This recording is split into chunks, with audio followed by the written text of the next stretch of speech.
হাসকাস হাসকাস, পান্টি যা finishing touch দিয়েছে না, সিনেমাতেও দেখা যায় না, নাটকেও দেখা যায় না। ইতি ইতি গন্ধে পুষ্পে অনুষ্টুপ ছন্দে টাং টাং। আরে কি হারাচ্ছেন আপনি? মন্ত্র। মন্ত্র? হ্যাঁ মন্ত্র। কিসের মন্ত্র? ওই বিয়ের মন্ত্র। বিয়ে? হ্যাঁ না, প্রেম। প্রেম? হ্যাঁ, কি যেন প্রেম। হ্যাঁ মনে পড়ছে, হ্যাঁ মনে পড়ছে, হ্যাঁ গভীর প্রেম। আহা, শিশুর প্রেম। আহা, অনন্ত প্রেম। প্রেমের আপনি কি বোঝেন? কখনো প্রেম করেছেন কারোর সঙ্গে? এটা কি বলছো? প্রেম করিনি? এত বড় একটা খবর গোপন রেখেছেন? সব কথা কি সব সময় ওপেন করতে হয়? কিছু কিছু কথা গোপন রাখতে হয়। Secret, very secret. তা মেয়েটি দেখতে কেমন? এই বলেছে। হ্যাঁ? না মানে তুমি তুমি তুমি এখানে স্থির হয়ে বসো, সব ব্যাপারটা তোমায় বলছি। আসল ব্যাপারটা তাহলে খুলেই বলি। হ্যাঁ। আমি একটা চাকরি পেয়েছি। চাকরি পেয়েছেন? হ্যাঁ, মোটা মাইনের চাকরি, কিচ্ছু করতে হবে না। আরে, ঘুমিয়ে ঘুমিয়ে নিয়ে যাও, নিয়ে যাও। কোথায়? বিদেশে, বিদেশে, অনেক দূরে। সেখানে একবার গেলে না, আর ফেরা যায় না। বেশ তো, যাকে ভালোবাসেন তাকে বিয়ে করে সেখানে নিয়ে যান। ওটাই তো মুশকিল হয়েছে। ওদের কন্ডিশন, চাকরিটা করতে গেলে সারা জীবন ব্যাচেলার থাকতে হবে। কেন মায়া, যখন বুঝেই ফেললাম চাকরিটা করতে গেলে বেথা কিছুই করতে পারবো না, তখন মনে মনেই কল্পনা করে নিয়েছি, যাকে ভালোবাসতাম তাকে বিয়ে করেছি, আমাদের সুখের সংসার হয়েছে, সুন্দর সন্তান হয়েছে। কি গো মায়া, মনে মনে ভাবার কত সুখ বলো তো। যা চাইবে তাই পাবে।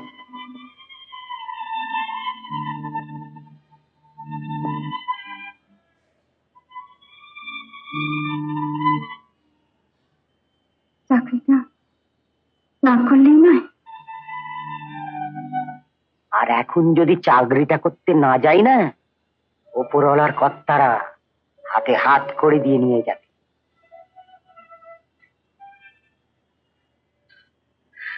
কোন উপায়?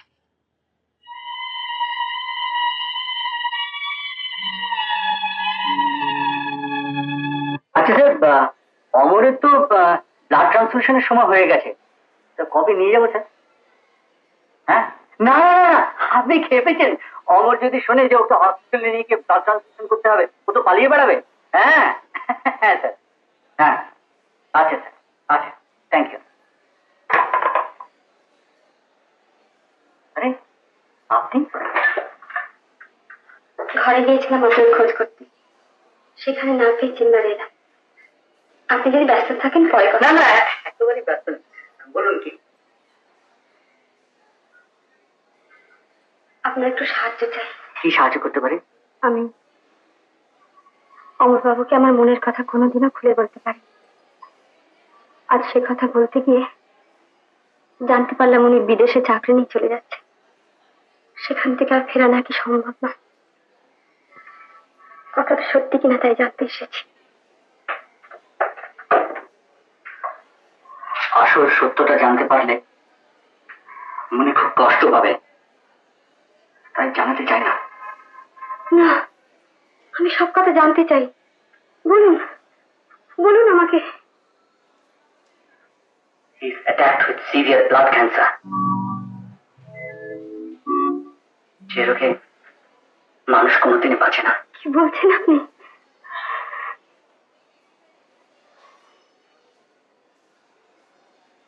অমর তার নিজের রোগের কথা জানে? জানে বলেই তো বলে। জানো ডাক্তার, এই পৃথিবী থেকে চলে যাওয়ার আগে বান্টির একটা ভালো বিয়ে দিতে হবে। আর আপনার নাম করে বলে, মা আমাকে বড্ড ভালোবাসে, ওকে আমার রোগের কথা বলো না, ও খুব দুঃখ পাবে। বলে, ডাক্তার, মার সঙ্গে এমন এক লোকে বিয়ে দিতে হবে তার সঙ্গে আমার খুব মিল থাকবে, আমার মতন মজা মজা কথা বলবে, আমার মতন হাসবে, আমার মতন হইচই করবে। থাক।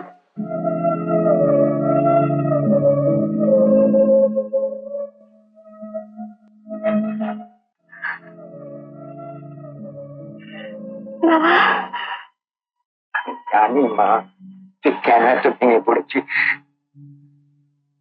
তো অমরকে তোরা ওর রোগের কথা একটা বুঝতিস মা।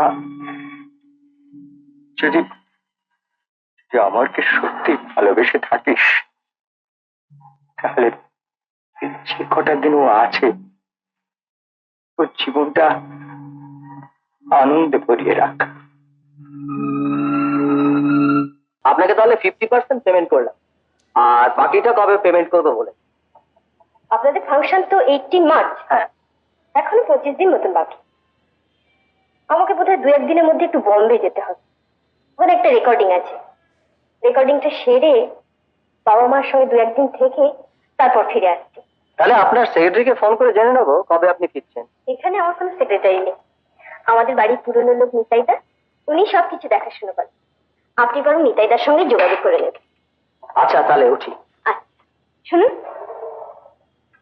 কি যেন কথা একটা আপনাকে বলবো ভাবছিলাম। ও হ্যাঁ, মনে পড়েছে, সেদিন ফাংশনে একটি নতুন ছেলের গান শুনলাম, ভারী মিষ্টি গলা। আমার মনে হয় ছেলেটি ঠিক মতন সুযোগ সুবিধে পেলে মস্ত বড় গাইয়ে হতে পারবে। আপনাদের ফাংশনে যদি একটা চান্স দেন, না মানে আপনাদের যদি কোনো আপত্তি বা অসুবিধে না থাকে। আপনি যেখানে রেকমেন্ড করছেন সেখানে আমাদের অসুবিধা কি থাকতে পারে? তাহলে ছেলেটার নাম আর বাড়ির অ্যাড্রেসটা একটু দিয়ে দিন। হ্যাঁ, নামটা শঙ্কর, শঙ্কর পাল। আচ্ছা, অ্যাড্রেসটা ঠিক জানি না, দাঁড়ান এক মিনিট, ডায়েরিটা দেখে বলছি। বসুন। হ্যাঁ, হরিশ পার্ক। আচ্ছা ভাই, বলতে পারেন ওই শঙ্কর পাল গান করে তার বাড়িটা কোথায়? আপনি শঙ্করের বাড়ি যাবেন? ফিরে আসতে পারবেন তো? কেন, কি হয়েছে? আগে বলুন তো কিসের জন্য আসছেন? একটা ফাংশনের জন্য এসেছিলাম। সেই জন্যই তো বলছি, একটু আগে একটা ফাংশন পার্টি মাস্টার ছেড়ে ফিরে গেল। কেন বলুন তো? আর ওদের বাড়ির কথা বলবেন না, পাড়ায় এখন ভিড়ই পড়ে গেছে। অন্টি বলে একটা মাস্টার নেই, শঙ্করের লাইফে হেল্প করে দিল। হ্যাঁ, খবর নিয়ে জানলাম কোন একটা মাস্টার ওর জীবনটাকে নষ্ট করে দিচ্ছে। হ্যাঁ হ্যাঁ, সেদিন ফাংশনে আমিও শার্ট প্যান্ট পরে একটা মেয়েকে ঘোরাফেরা করতে দেখছিলাম। যাক, আপনি আর কি করবেন, তাহলে আপনার সঙ্গে এই কথাই রইল। আচ্ছা।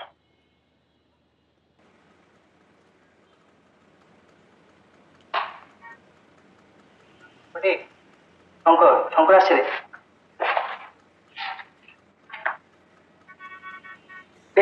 তুই বস, আমি আসছি। শঙ্কর না? তোমার নাম তো শঙ্কর? হ্যাঁ। আমাকে তুমি চিনতে পারবে না, আমি ওই পাড়াতেই থাকি। আমার নাম কেষ্টা। তা গুরু, সেদিনকে ফাংশনে যা গান করেছে না, সবাইকে মানে পাগলা করে দিয়েছে। আমার গান আপনার ভালো লেগেছে? ভালো লেগেছিল মানে ইচ্ছে হচ্ছিল স্টেজের উপর লাফিয়ে উঠে তোমার পা দুটোকে চলো গুরু, দুটো কোল্ড ড্রিঙ্কস খাওয়া যাক। আরে এসো এসো এসো এসো এসো, রবিদা দুটো কোল্ড ড্রিঙ্কস পাবো।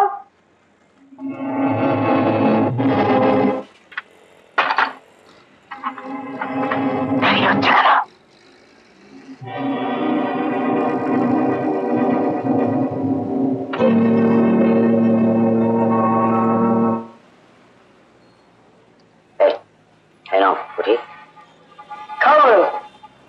তোমার সঙ্গে আলাপ হয়ে নিজেকে খুব ধন্য বলে মনে করি। তারপরে এদিকে কোথায় যাওয়া হচ্ছিল? একটা জামা কাপড়ের দোকান খুঁজছিলাম। ভালো শাড়ি কোথায় পাওয়া যায় বলতে পারো? শাড়ির দোকান আমি চিনিয়ে দেবো। তারপরে শাড়িটা কাকে দেবে? বান্টিকে? লজ্জা কিসের গুরু, চোখ করে মেরে দাও তো, তারপরে একটা তোমাকে ভালো শাড়ির দোকানে।